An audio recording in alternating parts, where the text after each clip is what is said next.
Ogechi gburu mmanya. Ogechi na mpaye gburu mmanya. Nwa Ogechi iwu imbe. Ogechi kpuchiri die na bottle. Ogechi iwu akwụna Chicago.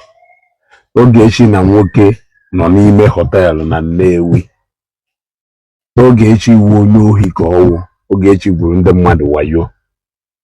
Kedu ife ndị mmadụ na-ekwuru ife a maka Ogechi? This is a video you made. Somebody be about say this boy mahi ife, this guy iwe ego, this guy ewu this thing. Ị na-ege ntị? Evangelist Ebuka Obi iwu onye ohi. Evangelist Ebuka Obi na-akpụ ntu. Evangelist Ebuka Obi iwu fake. Evangelist Ebuka Obi na-eme arinji. Evangelist Ebuka Obi na-eme nke a na-eme nke a. Nke a video nke imelu to draw the attention to ife a na-ekwu maka Evangelist Ebuka Obi na Ogechi Okeke. Hapụta ha sị this guy iwe ego, iwe efulefu, ewu atụrụ, efuboghi ife. You will soon find yourself ebe Ogechi nọ. Blah blah blah blah blah. This guy the show iwu onye Nnewi. This guy onye duka ewu ị na-emegheri. Now jee paaki na-akpọ ntu. Jee paaki wụ nka. Jee paaki wụ nka. N'iwu onye ala. If aka ya da akparị mmadụ na Facebook, you must come and prove it. You must come and prove it. Na Fada Mbaka mere nka. You must come and prove it. Another one. Evangelist Ebuka Obi blah blah blah blah blah blah blah. No nka. Iwe kwu ha sị Fada Mbaka nka onye ka ewu ihe eji wee pụta wee na-ekwu okwu about a man of God, about a servant of God, about a servant of God. Left for me, if it is within my decision to decide, Ogechi can never apologize to anybody. But because Ogechi is a human being who is entitled to her own decision and opinion, I cannot tell her what to do. But left for me, Ogechi cannot apologize to anybody. You want to go? I mean it. And that is me.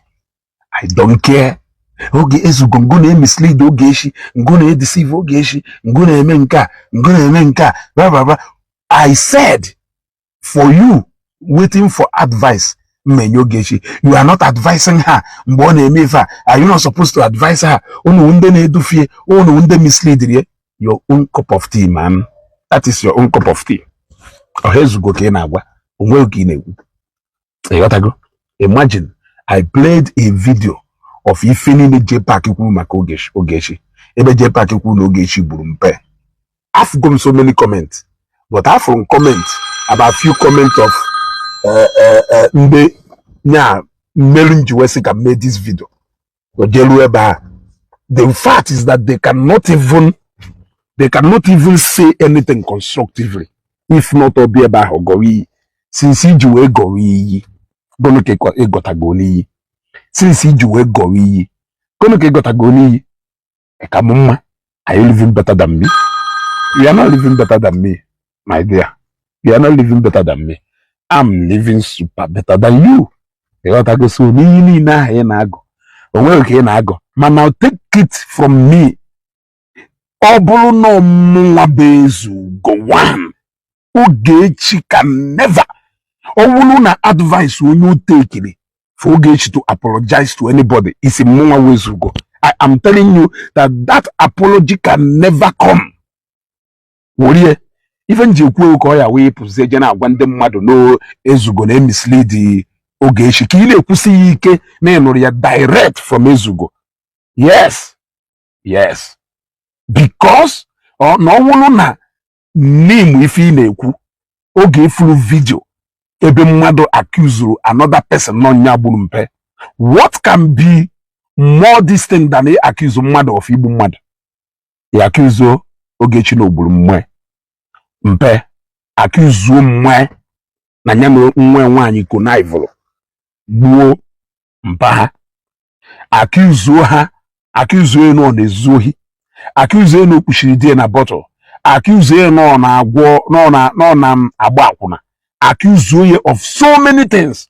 Or na atọ and you think no nya gwara ife niile a deserve an apology. The fact that Nankawu J Park Potalori ikwu I have forgiven Ogechi for ife niile o very shameless. Very shameless. You think that we are gullible as these people who are using you. They are using you and the rest of you. Let me tell you, they don't like you. Remember, I told Ijele exactly this. I told Ijele, check your fans, check your fan base, man. They have infiltrated into your fan base. Those same people you think that are sharing you up now. They are sharing you up for a reason. What is that reason? Because you have now gotten yourself involved in a common fight with them. They are the same people who wished you your downfall. Now the first video in a megasi against Mazen Nandekan. All those videos against Biafra. All those people, Balago, you can never come to East. They are the same people who have infiltrated your page simply because that currently, remember, they have not forgotten about yesterday. They are only talking about currently because now I feel that no go we get here evangelist Ebuka be Akozion and Indo to her down. Nebo na owagunyolo eba ka haya abandono. You mistook use to be love. That's exactly the illusion and the city J Park they swim in right now. And that is why I apologize. Oche no be father Oche bono. Omorona to them. Nifo atoluso gwa ilegu. But currently, for the fact that they will be able or they are able to use him currently against Ogechi, against the Zion, against Evangelist Ebuka and the father, they are willing to use him until Obose ship prayer sink. That will be the day they will remind him about his past. Unlike Ogechi, every single person that stood with Ogechi all those days are still with her right now. That is the real thing now. Unless it's going on the if I may create content. Not people who are deep rooted in if I may like us. Fan base here can do very active, calling me every minute of the day. I'm even tired of picking calls. That is the difference. Because Ogechi is real, Ogechi is original. Yes. Whether they like her approach Ojaga, the fact is that she's aiming for a mission. I watched a video somebody share. Ogechi intervene. Mbana accuse J Park, Ebu Igwe and Boss Lady. Na ha rilego ndị mmadụ tụkọtara maka Chinedu Nwadike. Ogechi bato ozugbo hijack the whole process. We bury that matter. Oge Hanos na live video with J Park. Ka ọ na-agwa J Park. Ọkwa icheta n'iso wee gba m mgba before. Na join nọrọ ha wee sị n'ihe eme m ife n'ihe eme nka n'ihe eme nka. Ikweta gota na m wọkarịsịa nwaanyị. J Park wee sị na ya echi wọkarịsịa nwaanyị ya. He said it. Ịma na abịa taa na asị ọkwụ unu sị na wọkarịsịa ọkwụ unu sị na wọkarịsịa. Nwanne Ibrand gochiwo Ogechi ọkarịsịa even before mmalụ onye Ogechi mgbawazie ya ọkarịsịa ikwuru na ya echie. It is not a crime that I have committed. Ogechi intervened. What was her reason for intervening in that matter? Because she is experiencing the similar thing I'm accusing you of. So she swore never to allow anybody pass through the same thing. She swore never to allow the faith in the Madu Medical before another person that did Facebook. She repeated the same thing during the time of Okuro Randibo. She said, no, nafu ife merie as ife ndị mmadụ chọrọ ime Okuro Randibo. No game merie na ndị mmadụ emurubu hanya na Facebook. But today, everybody is active now na Facebook. So she will not allow another person, Oma, to go through the same fate with her. That was why she responded in serious issue. That was why she responded in fact ebeni na Okuro Ora ni ego ndị mmadụ na Okuro Ora na eri ego NGO. Ogechi gidigba for her Even VDM. She also stood and supported VDM. She did it for JPAC. She told JPAC openly in a video. Na mu ifem pass through. Na ma choro ko no pass ya through the same thing. Even boss lady. Onyele una aka. Today, unu recruit wo. Na amuso Ogechi ogo. When Ogechi gwalogo n'iso na ndị na-ekwu na ọ na-ekekwa ọtọ ụmụ nwaanyị na-eke ọtọ nwaanyị ife gwara ya onye hapụ ife ahụ ife gara aga. I watched that video. You got to go. That is hypocrisy. That is a man being a coward. You got to go. I love people who stood or who stand for something. In fact, I love people who stand for something. I like people who represent something. I have special love for those people. So, for some of you who are swimming in fake love, different platforms, and you are mistaking them to be your fans. The day your ship will be down, that day they will remind you of your past. I am happy that about 90% of people who stood for Oge all through those days na Facebook can stick with her now. That is what matters. Nobody abandoned Golie. Nobody has abandoned her. You are free to come online and say, Honya, where are they? Keep mentioning them because you want them to come to Facebook. Those people in Apo are not Facebook people like Odefa Ineme. They have their different things on Facebook. So if you are expecting to hear from them, you are a joker. Action speaks louder than voice. You will hear from us and you will not hear from them.